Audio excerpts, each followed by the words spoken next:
We are learning the first mimer from Sefer Shmos and Torah, starting, of course, from the very first page. The mimer begins by quoting the first pasuk in Sefer Shmos that tells us these are the names of the children of Israel who came to Mitzrayim, Yaakov, each man in his household. Now, the Rabbi begins with a seemingly obvious question that the information, that is to explain who and to detail who the arrivals are of the Jewish people, has already been listed back when they came in real time to Mitzrayim in parshas Vayigash. So why repeat it here? That's question number one. Question number two, if we look and we do a compare and contrast between the way it's described here and the way it's described back in parshas Vayigash, we'll notice that here in Sefer Shmos it says Es Yaakov, Ishu Vesai, Es Yaakov, and in Vayigash it just says Yaakov. So the question is, why the difference? What is the difference? And back there in Vayigash, it includes Yaakov in the bnei Yisroel, the children of Israel, which is odd, being, of course, that Yaakov is renamed Yisroel, as we know from the story of his wrestling with the Malach and later Hashem's affirmation that Yaakov is Yisroel. So why is he also described as being part of the bnei Yisroel? Seems out of place and even illogical.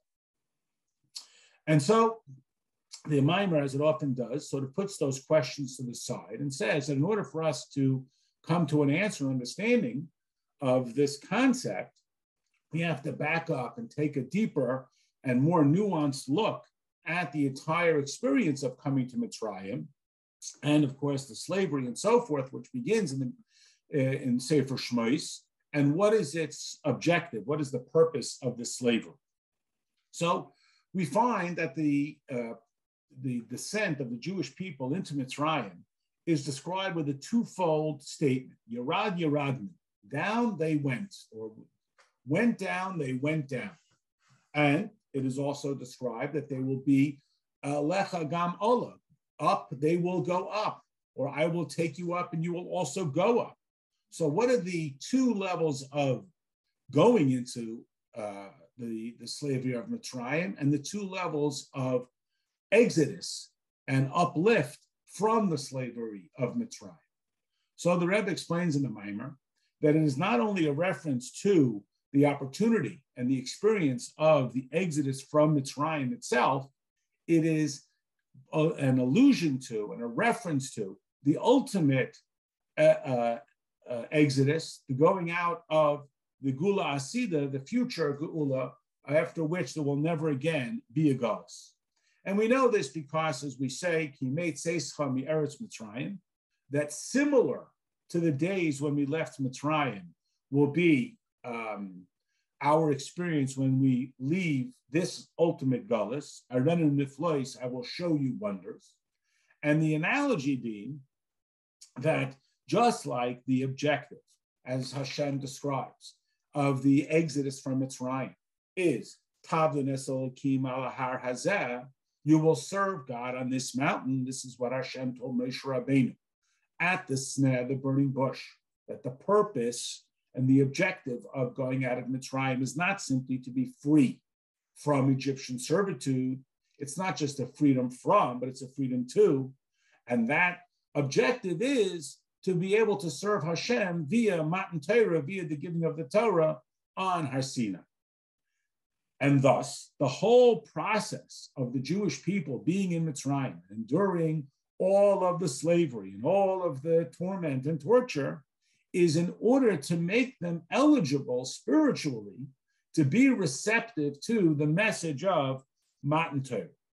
Similarly, the objective of the Galus that we are experiencing is so that we can receive a Torah as well.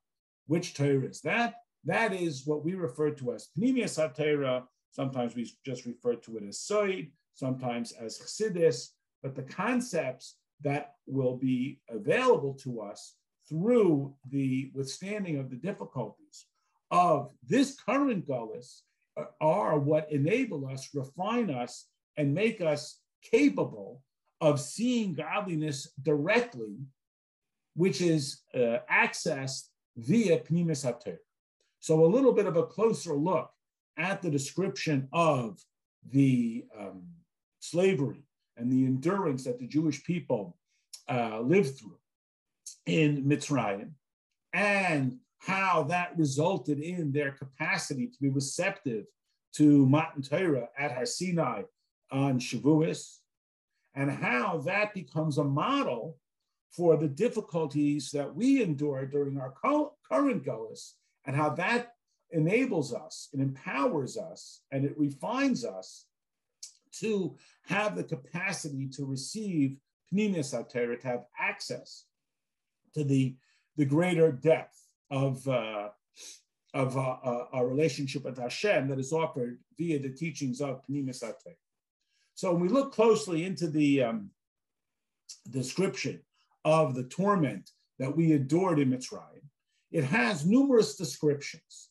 And each one of those descriptions, of course, is understood literally as the Jewish people suffered, as well as how it becomes a mechanism through which we can access godliness through the study of Torah. So it says that they embittered their lives. That is, Torah is often difficult like that. Anyone who's had the experience of opening up a page of Gemara or a page of Chassidus and being completely befuddled and feeling totally lost, what does this even mean? What is this talking about? What is this teaching me? Can understand how we can describe the study of Torah as often being somewhat, quote unquote, bitter. That is, it's difficult to find, just like a bitter food can be sweetened, but only through great effort. Similarly, the challenge of studying and understanding Torah requires great effort for us to pull out the message and even the simple understanding of it. It also describes us as having gone through avodah kasha, literally harsh labor, and also referring to kasha. A kasha is a difficulty, like the term here as an adjective to describe the labor as having been difficult. It is also when we appear to run into conflicts in Torah, when there are multiple opinions about the same idea, where there seems to be a simple statement and then it's followed by another statement, like a perpendicular intersection that seems to completely run into the first statement. These kashas, these difficulties, are a form of the avodah kasha, the difficult labor that we endured in Mitzrayim. Then it tells us that we work b'chomer u'b'levenim, with mortar and with bricks. And this is a reference to kal v'chomer. You recognize this from the morning davening, Rabbi Yisroel, and his 13 principles of analysis of the Torah. One of them, the common one, is a kal v'chomer. It references a method of deduction that if a rule applies in a lighter case, a more easily dismissed case, we're still going to enforce this rule. Then by logic, it is deduced that in a harsher case, we are certainly going to enforce this law. This line of reasoning is known as a kal, light, v'chomer, harsh. And it is alluded to in the particular description of the form of labor that our ancestors endured in Mitzrayim when they had to build the cities of Pisim and Ramses with chomer and levanim, with bricks and with mortar. And again, it tells us all the work in the field, kol avodah basada, all different types of work in the field. In the Talmud, it is a compilation of the Mishnah, which was written at first by Rabbi Yehuda HaNasi, the Gemara, the analysis, which was compiled by Rav Ashi, and there are also many brises.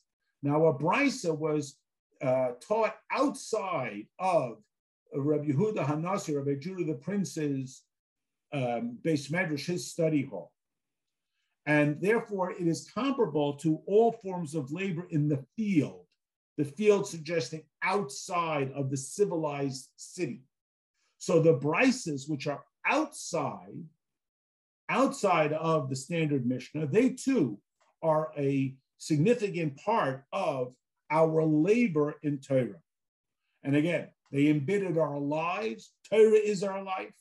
We have the avodah kasha, the harsh labor, the harsh difficulties that we run into when we appear to have conflicting positions in the analysis of Torah. They work with chomer and levanim, with brick and mortar, which is a reference to kal v'chomer.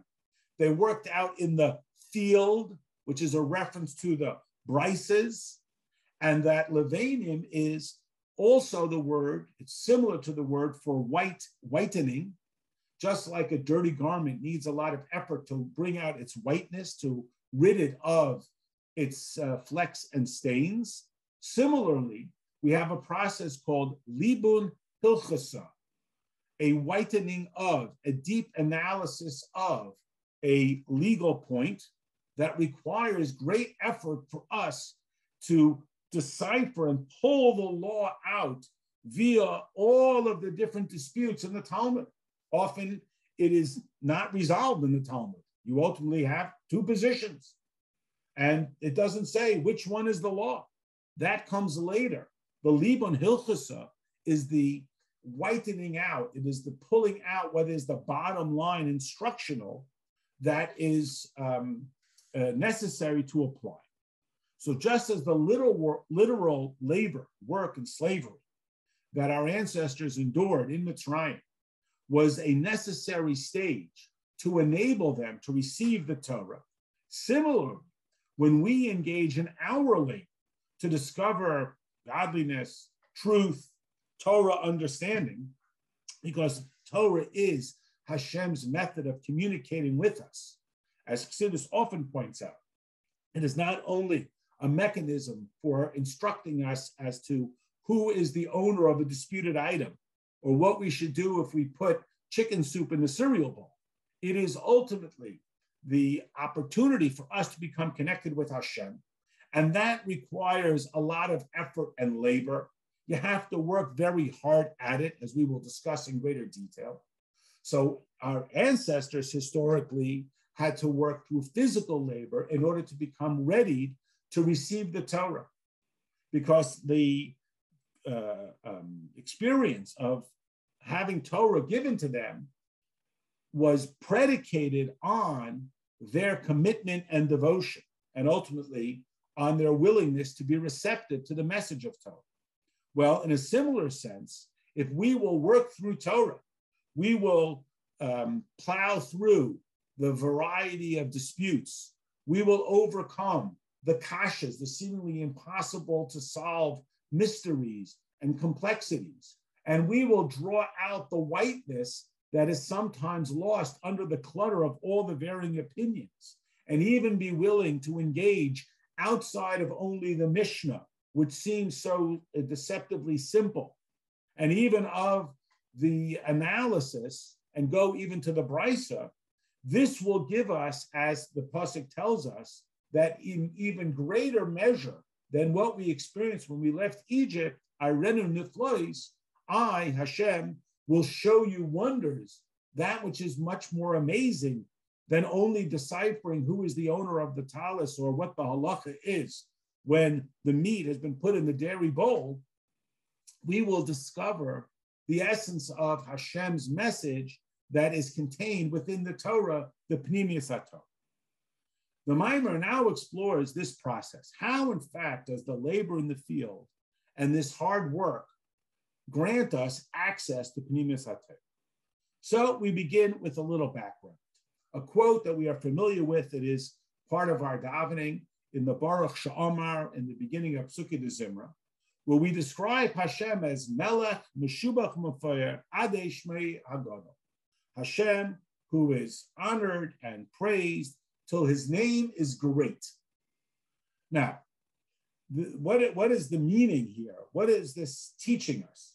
That Hashem's name is great and honored.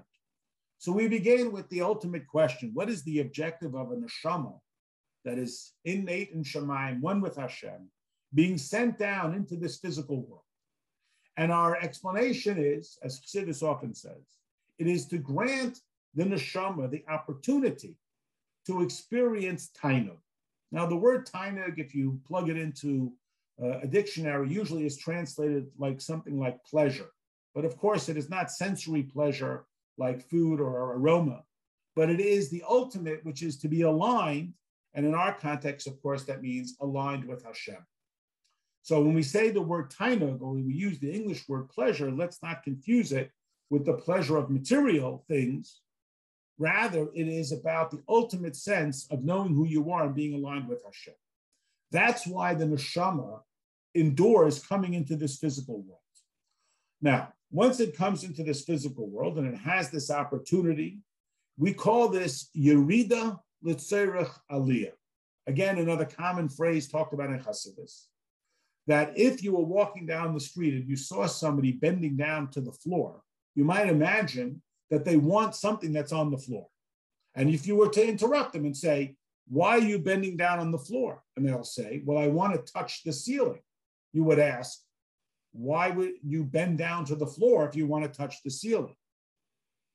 And the explanation is that the person goes down into this coiled position on the floor in order that they not just stand up as they were, for that is of no progress, but that they should then leap up and be able to reach higher than if they just stretched or jumped from the standing position. This is a yerida. It appears to be a descent. It appears to be going away from the goal. It is, in fact, a stage to lead them to achieving the goal. Yerida, to go down the tzorach aliyah. This metaphor illustrates the objective of a neshama being dispatched down into this physical world, which seems to be a great demotion for the neshama. It would rather be, of course, aligned with the infinity of Hashem. And we tell the neshama that its purpose in coming down into this physical world is to give it a greater opportunity to be aligned with the infinity of Hashem. So, of course, the reasonable response is, but won't I be closer with Hashem if I stay in Shemayim? And the answer is, no, it is not. You will become closer with Hashem, just like that person is more likely to reach the ceiling by bending down than if they just stood up tall or tried to jump from that standing position. Now, our opportunity to become closer to Hashem is essentially infinite. Because God is infinite, and therefore our alignment, our closeness with Hashem is also infinite. Although we know that it is commonly spoken of that there is simply a lower Gan Eden and a higher Gan Eden, which would seem to suggest there were only two stages, down and up, A and B. However, as the Gemara also tells us, Tzadikim ein lehem menucha, the righteous have no rest, for they are continuously progressing from strength to strength, suggesting that there is an infinite opportunity even within the, quote, lower Gan Eden or the, quote, higher Gan Eden. They are not static levels. Rather, the tzaddik can and does continuously enrich his relationship with Hashem, even within each of those levels. And so too, all of us have this greater opportunity via a greater revelation of godliness. God makes himself more and more accessible to us, which is why it is worthwhile for a neshama to even, chas v'sholem, endure Gehenim, endure the purgatory and the repair process that it may necessitate in order to make it more eligible to receive this kind of alignment from this level called Shmoi HaGadol, God's great, but better perhaps infinite name. All of that suffering that a person may have to go through in Gan Eden is not just a test, it is rather a method through which they can discard any clutter that their neshama may have accumulated and thus give them that closeness with Hashem. Now, our sages tell us that Avraham Avinu was given a choice. Which would he designate for his descendants? Would he want them to have to endure Gehenim if they sin, or endure the slavery of as that form of repair? And he chose servitude. Again, what it teaches us is that just as Gehenim is designed to cleanse in order to free up the neshama to experience this closeness with godliness, like the smelting of impurities from silver, similarly, as Avram's choice of slavery suggests, it will also refine and grant opportunity for experiencing Hashem in a more purified form. Now, the innate limitation of a neshama, because it too is ultimately a created entity. That is, we each have our neshama. My neshama is different than another person's neshama. As such, that suggests that our neshamas are limited. They have identity, and thus their limitation limits their capacity to be in an infinite relationship with an infinite Hashem. And so how are they, even a neshama, going to be able to be connected with Hashem? Because every entity sees all matter through its own lens. So a limited entity appreciates concepts that are limited because it is through its similarity. And Hashem, of course, is unlimited. So what does Hashem do? Because of his desire to be in a close relationship with us, he garbs himself in levushim and kelim, in garments and identifiable tools. Like the pasuk says, oita or kasalma, he enwraps himself with light like a cloak. That is, he puts himself in understandable, definable,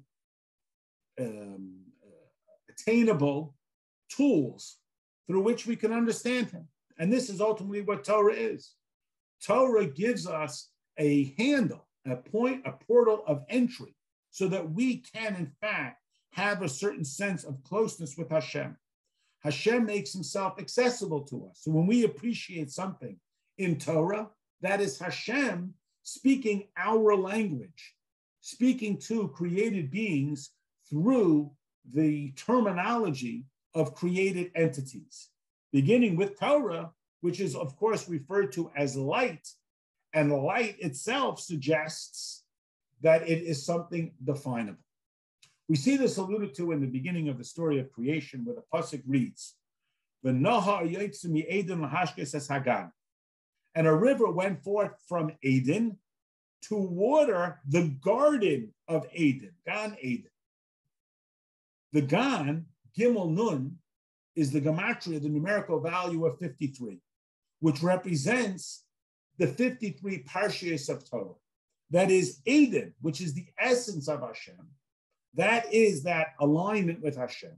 But we can't appreciate Eden because we are limited physical beings and we need things in our lingo.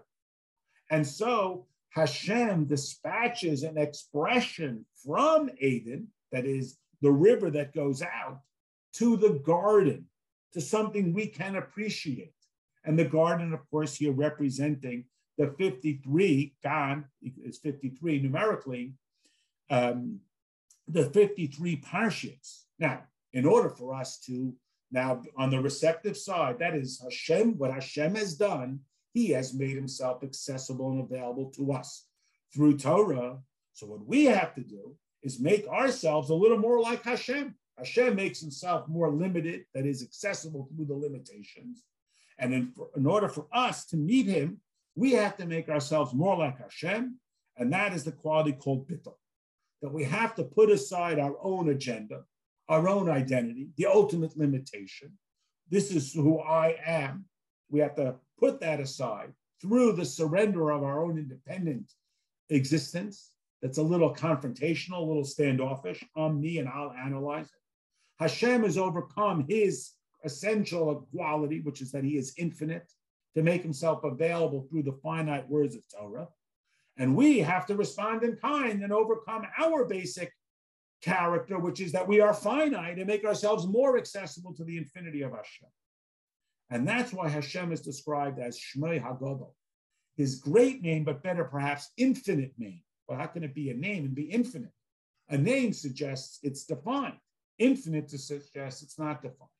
And that characteristic is called Hashem's Keser Elyon, the crown, that which sits on top of the head. It's not something specific. It's not something graspable. Just as a king's crown embodies his whole community, his whole country, his whole family, his whole identity, Hashem has made himself accessible to us. Now, this helps us understand what it says in the pasuk in Shir Hashir.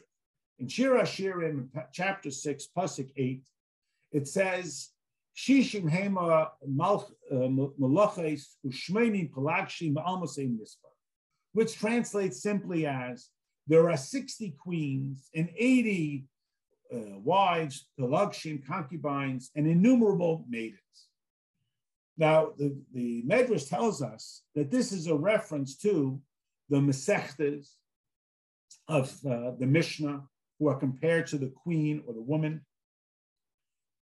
And the 80 brises and the innumerable maidens are all of the Torah study that is available to us.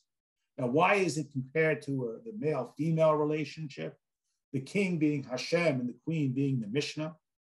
So we explain that just as in the conception of a child, the father's contribution is fleshed out, quite literally, and given nuance and meaning and development through the mother, well, in the same manner, the Mishnah starts to flesh out through its analysis that maternal characteristic, which is itself, even the mother, the fertilization within the mother's contribution is also the product of the food which it ingested and then developed via the male contribution that stimulates this growth.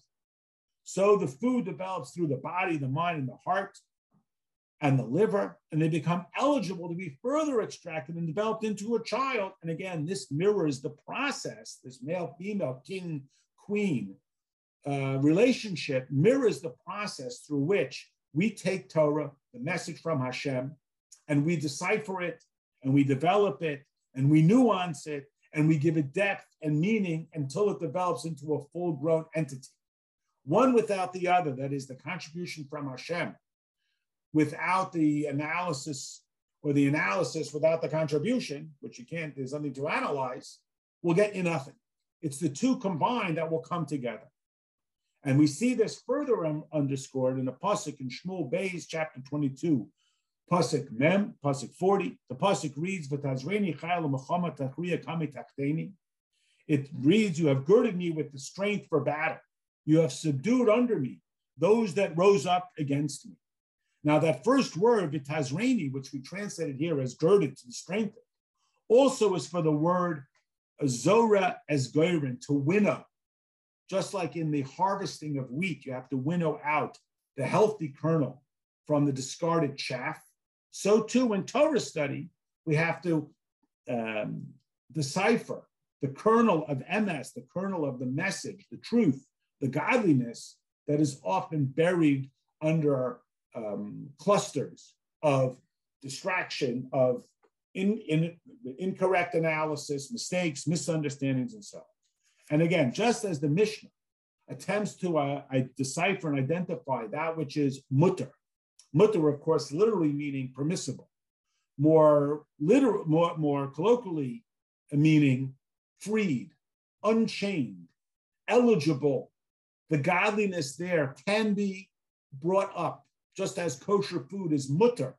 It is an opportunity for one to elevate it in the usage of Hashem. Again, he makes a bracha, he eats the food, he uses the strength to then go and do a mitzvah. Its kedusha is mutter, it's free, it's accessible. And he elevates the godliness by transforming it in the physical self and vitalizing their primary health functions, the heart, the brain, the liver, and thus engaging in mitzvah activities, so that this chain, starting with the mutter, which was discovered via the analysis of the Mishnah, now comes to complete the circuit so that our intellect, our analysis, our study discovered the godliness that was available. We then engage with our physical body to incorporate that godliness, to thus make the profit of utilizing that godliness to vitalize our humanity, to engage in mitzvah actions. In contrast, if one, chas v'shalom, consumes something that is usser translated as prohibited, more specifically here, that which is imprisoned, that which is chained, that is, its kedusha is trapped. And if one, chas v'shalom, indulged in it, even if they then used its biological energy to do a mitzvah, that godliness cannot be free. It cannot be elevated back to godliness, even though its biological energy, its nutrients, empowered the person to do mitzvahs. The same is true with the clothing we wear, the homes that we live in. These are more makif, they surround us. They also, though, empower us to do mitzvahs. They can be uplifted and utilized in the service of Hashem. Again, how? When we engage with the quality of chachma. Chachma, as we explained, is not about genius or about our IQ. It is about the bittul, the willingness to truly learn something, not simply to pile on more information, but to be genuinely receptive to a concept that is completely outside of our knowledge base, which can be very discomforting, disequilibrating. And that is the product. The only time we can truly learn is if we are willing to put aside what we already know and overcome the temptation, say, yeah, I know that one already. It's just something similar to what I already learned. But to truly put aside our identity, our self, our yeshus, our self-identified character, and be genuinely receptive to something new. That is the quality that transforms something from being self-serving to accumulating information to becoming God-serving. Again, Hashem goes through, quote, the effort to embed himself within the understandable. We go through the effort to overcome our character in order to make ourselves receptive. From being serving of self, what am I going to get out of it, to serving of Hashem and being alone. Like it says in Micha, Perek Vav, Pasuk Beis, chapter 6, Pasuk 2, Veitani Moshe Aretz, which translates literally as the mighty ones are the founders of the earth. That word mighty ones can also be rearranged in its lettering to spell the word Tanoim, which means the authors of the Mishnah. They create an environment. And as David HaMelech writes in Tilim, in Perek Memtes, Pasuk Aleph, in chapter 89, verse 1, Maskil le'esam, that is the wisdom of the Eitanim, of those who are so strong in the study of Torah.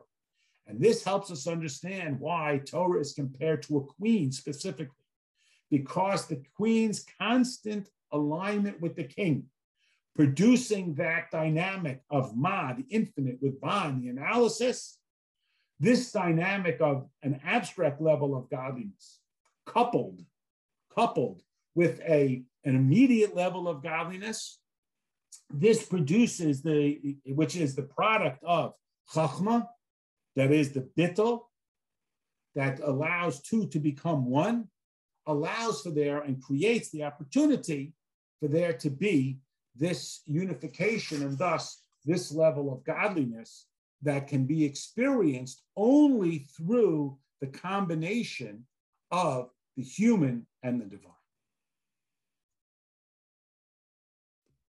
Okay, we are learning the Mimer on the parsha of Shmos, Staf Mem Tes Amid Beis, and a reminder that we're working off a pasuk from Shir Hashirim that says there are 60 queens and 80 concubines and young maidens without a limitation. These 60 queens are a reference to the books of the Mishnah, the teachings of the Mishnah. The 80 concubines are the teaching of the Brises. Reminder, the word Brisa means outside. These were lessons that were taught outside of the Beis Medrash of Rabbi.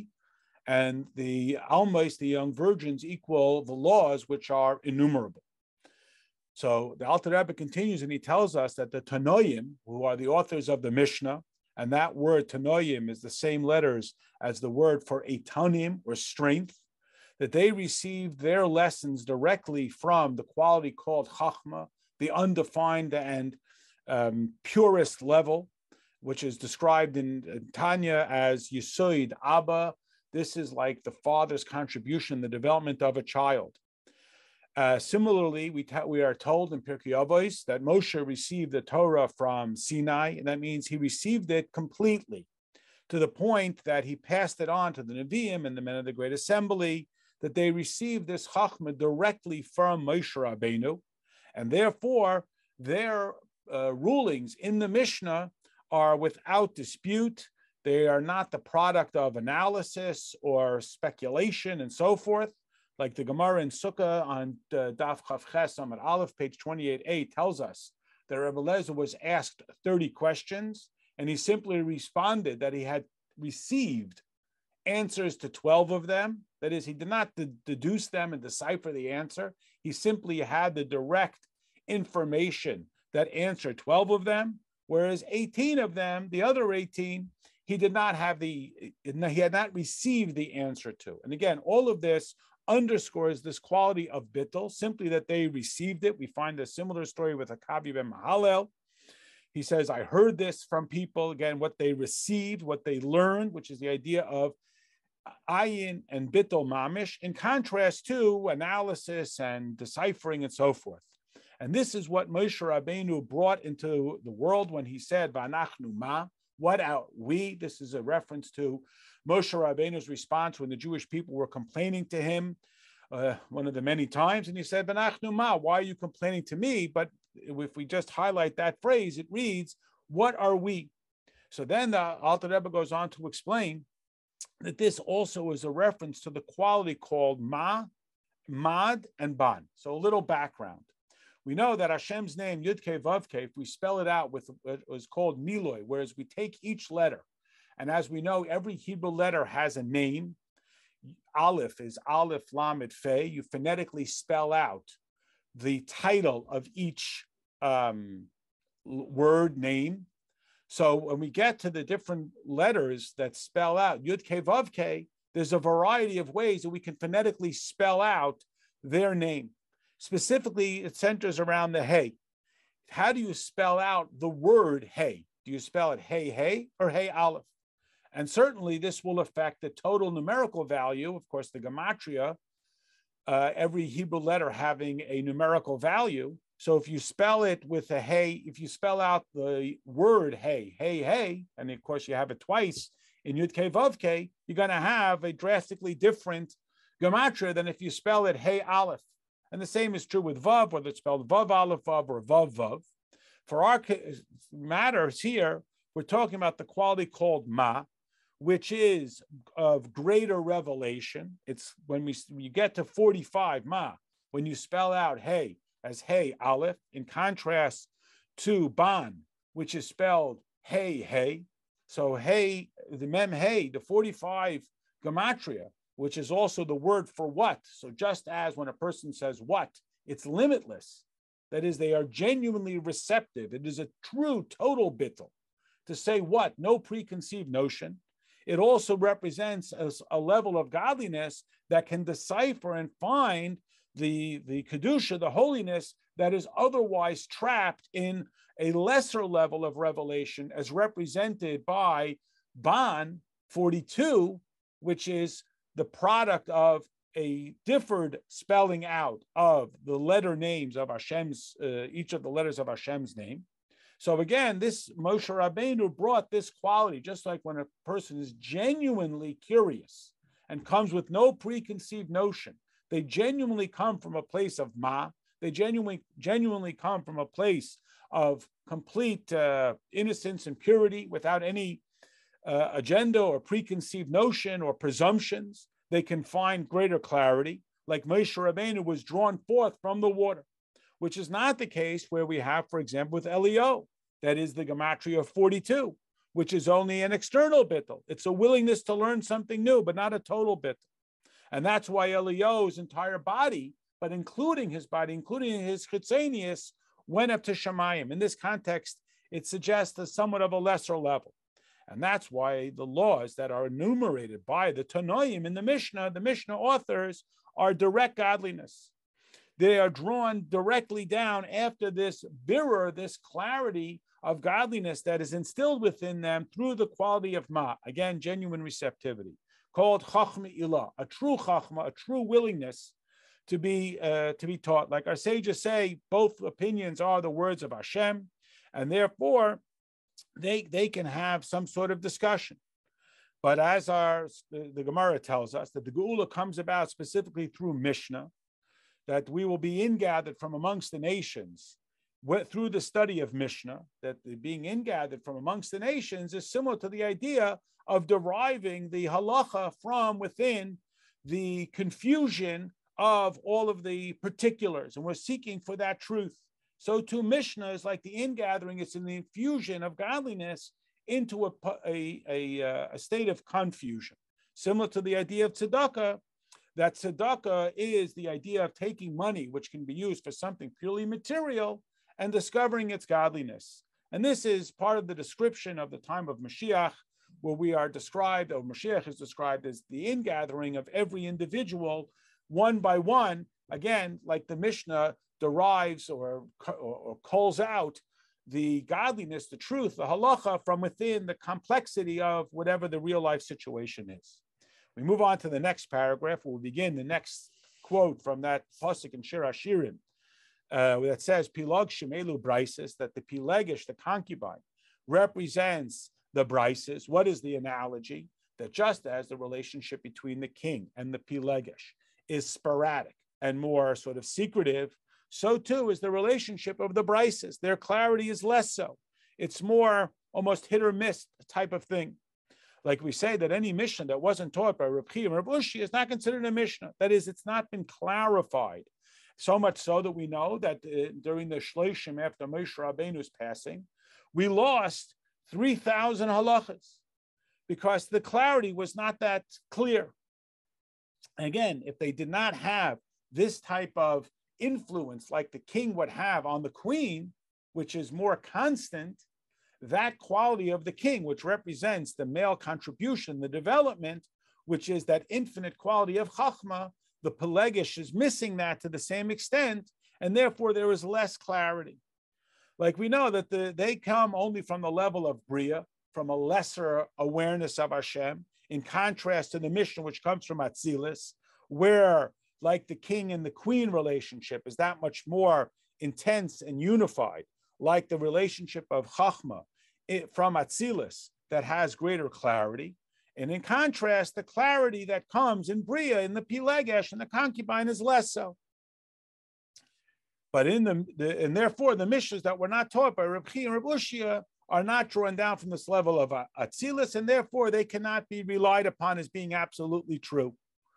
They lack that kind of absolute yichud, that absolute unification comparable to the king and the queen that the Mishnah lacks, and that's this lesser degree that we find with the Brises and why they are compared to the more secretive and sporadic relationship or unclear relationship between the king and the Pilegesh, unlike the indisputable Mishnahs, which are more like the profound absolute relationship between the king and the queen, which is beyond any form of reproach. This is alluded to in what we're taught, that it says Michal would occasionally offer. I mean, there was an occasional lesson from the Brisa that he would occasionally offer the neshamas of the tzaddikim, and again, it being less permanent, like the lesser permanence of the Pelegish. On the final right-hand paragraph on this page, it tells us again the next quote: "V'almas ein nispar." Young maidens without number. This refers to the halachas. These are the statements of the Amoraim, the authors of the Gemara, that like the Gemara itself says, when somebody raised a question, one person said this, another said that. So the Gemara says, so Gabra, there's two different opinions. You cannot raise a legitimate conflict between two different opinions. They simply have two different opinions. Why are they compared to almos, to these young girls? Because they have yet to be transformed and elevated by the influx of the male contribution, the Chacham Ilah. Just like these young unmarried girls, they don't yet have this level of infinity that the king brings to the queen, and he brings even to the Pilegesh. He has not yet at all been brought, and that's why there is darkness in the Talmud, that is confusion, conflict, and so forth, because they are not yet been uplifted by the Chachmilah. However, they are pursuing the king, as David HaMelech writes in Tilim, that they are pursuing the king. They are readying themselves for this type of clarity, like the young maiden who's preparing herself to be united with the king, that they are a keli, they are receptive to this level. And that's why they are ready, the Gemara is ready to be exalted, uplifted, and clarified via that contribution. And this is what is described earlier in the Maimer as the libon hilchasa, the whitening, that is, we take of the law. That is, we take a circumstance, there's a lot of confusion, there's all kinds of factors going on, and we have to whiten it out. We have to remove the chaff, and we have to find what is the halacha. So this process is achieved via the questions and answers, like the development of the fetus that combines the masculine and the feminine quality. The chachmilah becomes inserted into the circumstance, and we find via this process the innate godliness, like we do in the Gemara, where we have questions and we have answers and counter questions, and so on and so forth, all in pursuit of finding what is, in fact, the godly objective, the Ratzon Ha'elya, in God's will in this particular circumstance. And we find this continuously throughout the Gemara, where we're seeking this idea of drawing in this divine clarity, this whiteness, which is clarity. This is the quality of Keser, the quality that is even greater than Chachma, like a crown sits upon the head. It is God's ultimate will, which drives his intellect.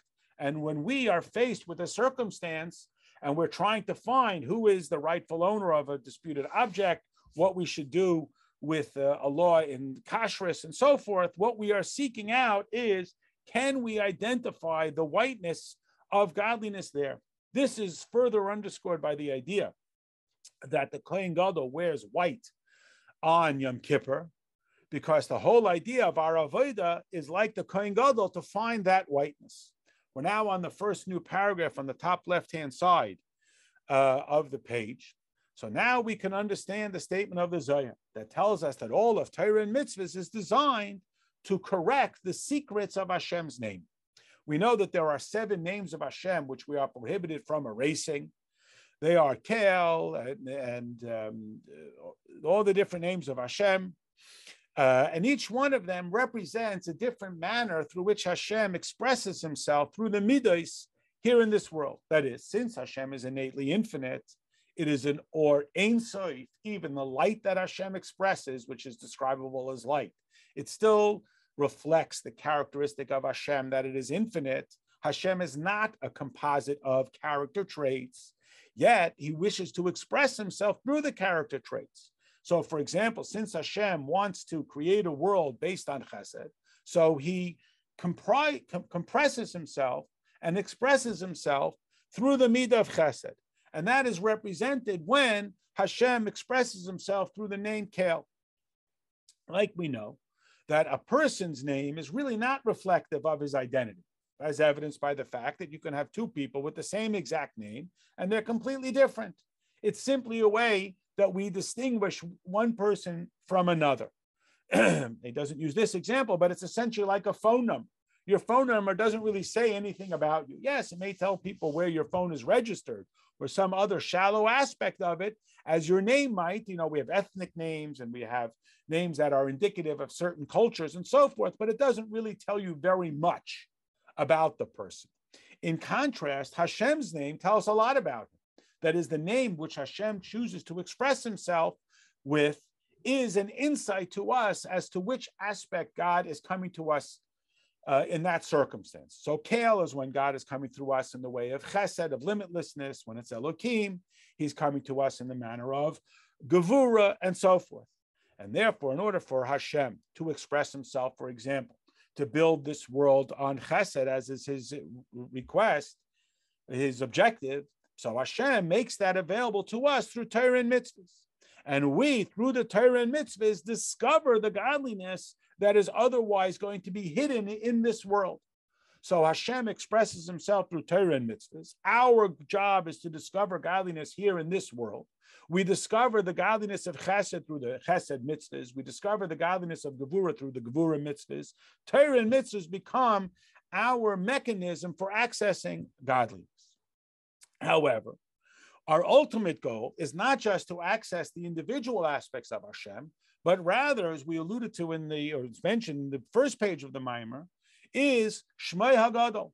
You recognize it from the davening, our objective is to draw out that the essential name or identity of Hashem, not just the specifics, the Ein Sof of Hashem, that there is a combination of names of Hashem. Like we say in the davening, L'Shem Yichud Kutshavrichu V'Shchinte, we want to bring together even Havaya, the godliness that is outside of this world, with Adne, which is the godliness within this world, which is to draw down the Havaya, which is essentially what we call Seviv Kol Amim. It surrounds this world. You can't capture it. You can't put your finger on it or identify it. And we want that to be paired with Adne, which is the godliness the way it is in this world. And the mechanism to do that is through Torah and mitzvahs, which draws down not only the specifics of Hashem's kindness or his orderliness, his chesed or his gevura, it also draws down Shmei HaGadol, Meshubach, Mefoyer, Adeyat Shmei HaGadol, as you recognize from the davening, that it is God's name which is praised, which is glorified. It is great, not great as in big, but great as in infinite. So ultimately, not only are we bringing down godliness as it relates to that particular activity, it is bringing down godliness as is in its essence, which is the infinite. But again, via the mechanism of the names of Hashem. And this is how we fulfill this dictate of the Zohar, that we are able to be mesakein, to correct or to organize the depth, the secret of Hashem's name, that it should be manifest down here through all those names. So not only that this is an act of chesed, but it becomes a godly act of chesed.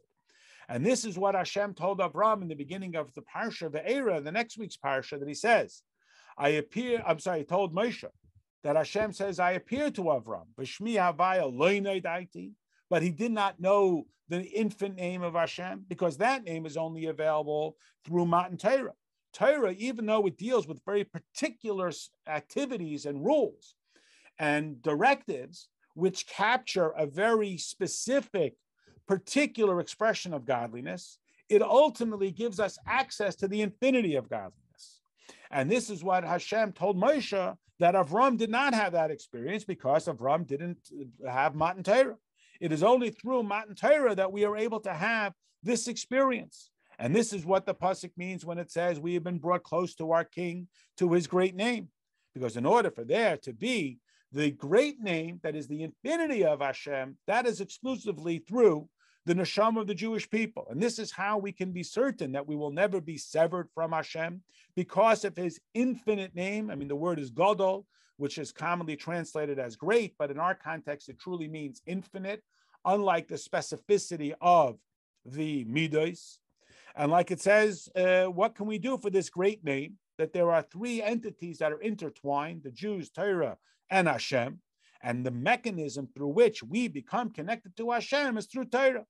And that's why we're taught that David HaMelech brought Torah from above with Hashem, that Hashem should bring himself, he should lower himself to become engaged with the Jewish people. And in this way, we draw down the infinity of Hashem through the quality of Chachma, which again is not about our IQ, but it's about our receptivity to the genuinely infinite, again, not predisposed to our own ideas or see how it fits to what I already think and adds on, but to truly have that bittul, to be receptive to an idea that is completely outside of anything that I am already comfortable with.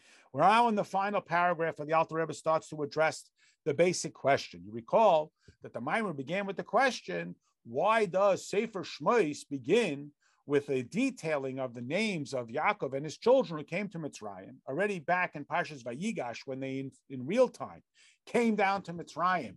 We are told their names, each one of them and the tribes and so forth. So why is it repeated here? So the Alter Rebbe says, now we understand why it says, Ve'ela Shmos bnei Yisroel. That the shemos, the names, are like this idea that David made a name for Hashem. Like the Zohar says, that he brought the name of Hashem, Havaya, that is the true name that captures the infinity of Hashem, down here via this infinite light, which is the quality of Chachma, which again is not about how much scholarship we have. It is rather about our receptivity. It brought this quality of the Yud of Shem Hashem, this Chachmilah, down here via the Hey, and then if you envision the four letters of Hashem's name, Yud, and then Hey, and then Vav, and then Hey. And hey represents the spoken word, the soft spoken word, the breath that is elicited when you say the letter hey, that it gives forth this breath that we bring. Our job is to bring the shemos of Hashem even into Mitzrayim, even into the most disgusting of lands, down here into this physical world, as it's explained in the Igeres HaKodesh. And so too in parshas Shmos, it tells us that the bnei Yisroel draw down, they bring a revelation of godliness into this world. And that's why, and again, this answers the question, why does the parsha have to recount the names of Yaakov and all his children? We know that already, because now we understand that Yaakov and Yaakov and Rachel, and also Yisroel and Rachel. Remember Yaakov, of course, having both names, and all of their children who are rooted in Atzilus. They are rooted in the spiritual. That's why they didn't want to go to Mitzrayim, because Mitzrayim was completely incongruent with their identity. And that's why specifically they are meant to go to Mitzrayim, to bring that infinite level of godliness into the finite characteristic and even the contradictory characteristics of Mitzrayim. So they bring this level down to illustrate the unity of Hashem's infinity, like Yaakov and Rachel and Yisroel and Rachel, which is, again, the unity of Havaya, the level of godliness that represents a quality that is not capturable by this physical world, and the quality called bnei, the dominant, the authority of Hashem, which is represented by Rachel, because the source of the neshama of Yaakov comes from Havaya, and the source of the neshama of Rachel comes from bnei. And that's why the Jewish people are compared to Rachel, like a sheep, which again, the Hebrew word Rachel means sheep, but of course it also is a reference to Rachel herself. And this, all of the Jewish people. So again, this is the point, that we're the Jewish people, we are God's messengers, whether we are in Eretz Yisrael, in a place of natural holiness, or we are in Mitzrayim, a place of antagonism to holiness. And the same is true in why the 12 tribes have to be enumerated, because they represent the 12 different permutations of the 4-letter name of Hashem. If you have a 4-letter word, so there's a formula of the x, which equals the number of letters in the word, times x minus 1, 4 times 3 is 12. So there's 12 different ways that you can combine those 4 letters, which each one of the tribes represents a different form of that. And this is why the tribes are described not just by Ruvain, but Ha-Ruvaini, with the Hey prefix and a Yud suffix, Ha-Shimoni, with a Hey prefix and a Yud suffix. Hashem's name, as Hashem inserts the tribes into his name, his Yud Kei Vav Kei name, to illustrate that each of the tribes represent a different permutation of God's identity.